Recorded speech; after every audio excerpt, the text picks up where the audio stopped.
All right, I'm gonna make a quick video about Jeweled Lotus. There are some really good points that people are making. There are a few things that people are not talking about, and it's really important that I just throw them out there. This card is very important.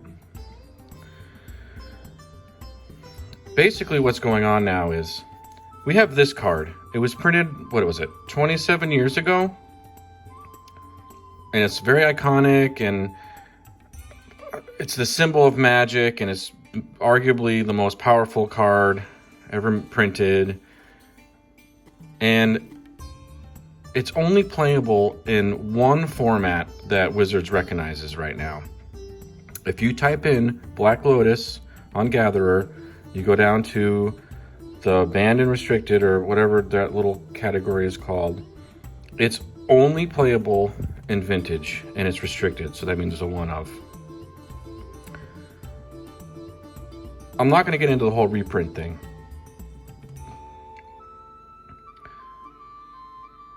It's important to talk about this because now we have this card. So what I'm trying to say here is that we have this card. It's playable in one format. Yes, I know there's obviously there's other formats that it's played in casually, but Wizards on their website, it's restricted in one format. Now we have Jeweled Lotus. It's now playable in one format on this end. So here's the history of Magic, right? So we have a Lotus on this end, and we have a Lotus on this end. This is a really big deal. They're spanning the time, they're spanning the bridge here. For the people that can't play this card, who weren't around then to get it then, and who aren't able to play it now, they now have this format where now they can play a Power 9 card. It is extremely powerful. It will be played in EDH decks. It will be very, very expensive. I'm not going to get into builds and other things because it does insane things. Do you know who this lady is? Just randomly my Matt here, Emery. It's just completely nuts. I mean, crazy. It won't get banned. It's a one of in a 99 card deck. Here's the other thing that people aren't talking about. Here's an interesting mistake. It's not legendary. It's just an artifact. I can make as many copies of it as I want. I can sack the original. It's going to be in my graveyard. My commander dies. I can replay that. I have this one already out here copied. It's just, the possibilities are nuts. It's never really a dead card either. Where's this going? I don't know. It's a big deal. Because now we can just reprint Power now. What's stopping them from doing Jeweled Sapphire or Jeweled Jet? You don't want to play the Lotus because your commander is whatever, and you just want to play a Mox? This is just nuts. And don't let people say that this card isn't going to be worth a lot, and I can't believe it's not more. It took 27 years for this card to get to where it is now. And they just reprinted a new Mox. Excuse me, a new Lotus.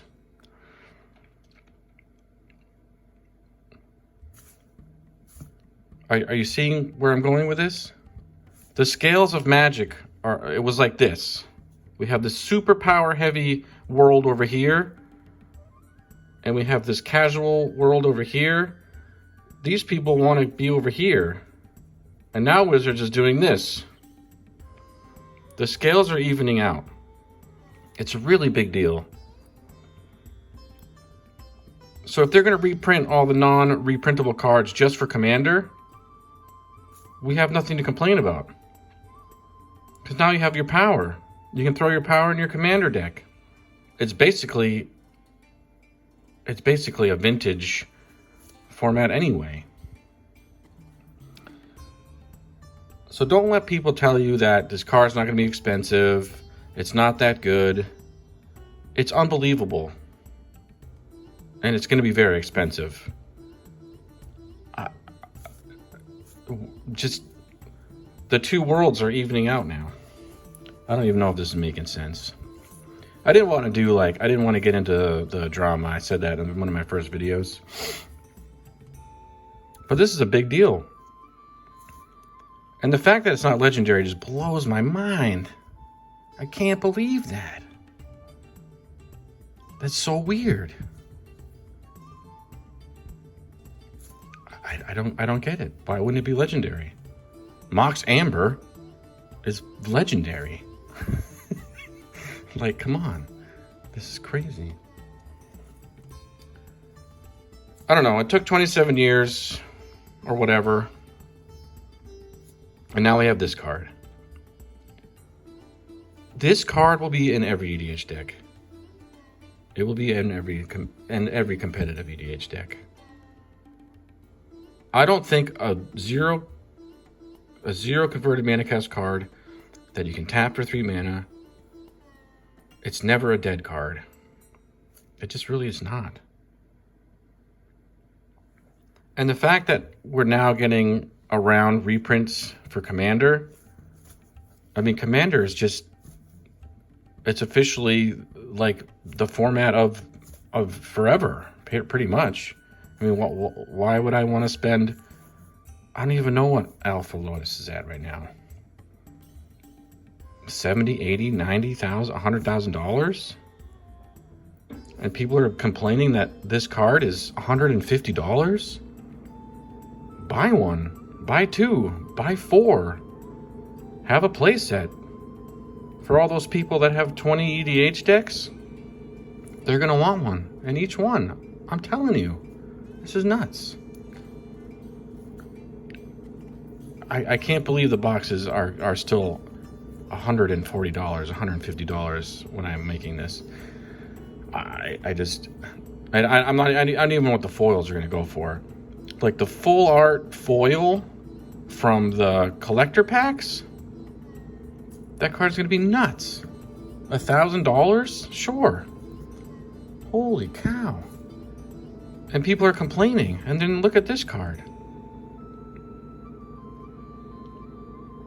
But do you understand what I'm saying about the scales of Magic now? How heavy the past is?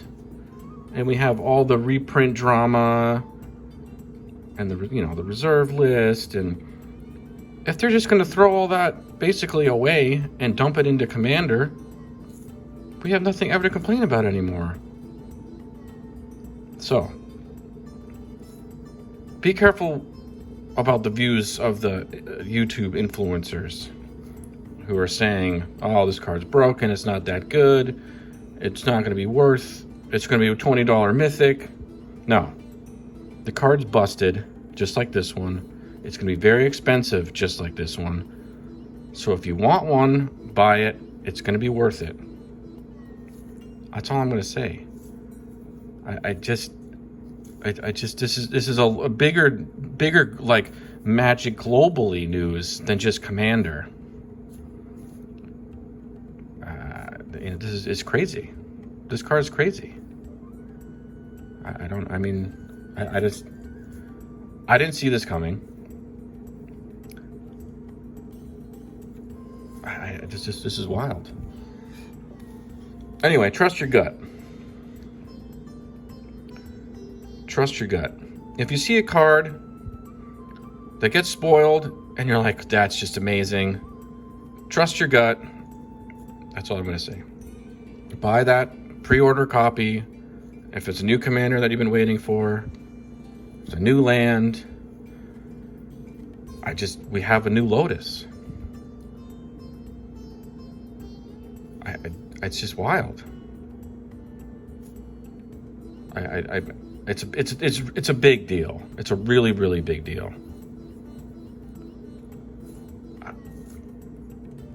What's stopping them?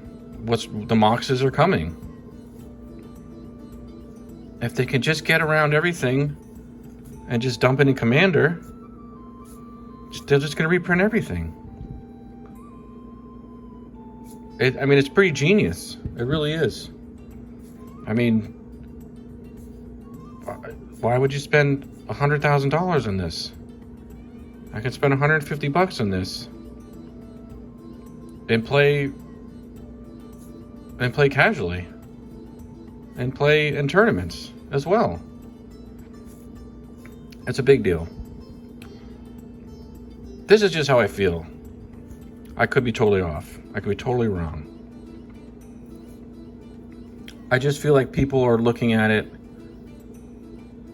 a little narrow. They're being a little narrow because it's for Commander. Yeah, it's for Commander.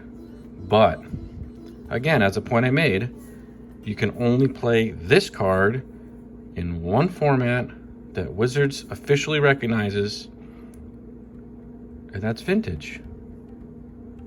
And then we have this card. It's only playable in one format.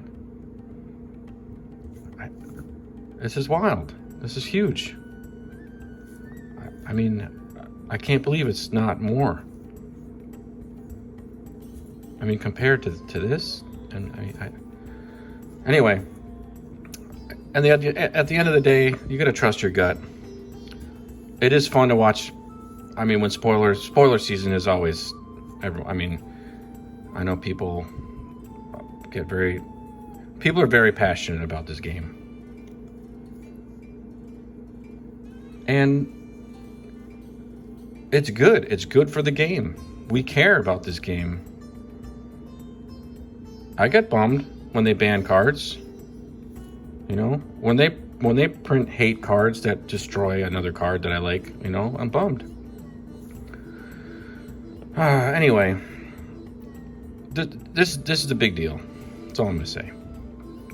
I hope this made sense. I felt like I should just make a quick video, 12 minutes. Yeah. I mean, I'm excited. It kind of makes me want to play EDH again. You know, it's because this Emery lady is like my favorite, and that card's just so nuts in that deck. It's like I play her for free. It goes in the graveyard. I get more cards in the graveyard. All right, I'm not gonna get into it. It's just totally nuts, and it's kind of exciting. All right, MTG Archaeology. This is a big deal. We have ways to reprint unprintable cards, so it's called Commander.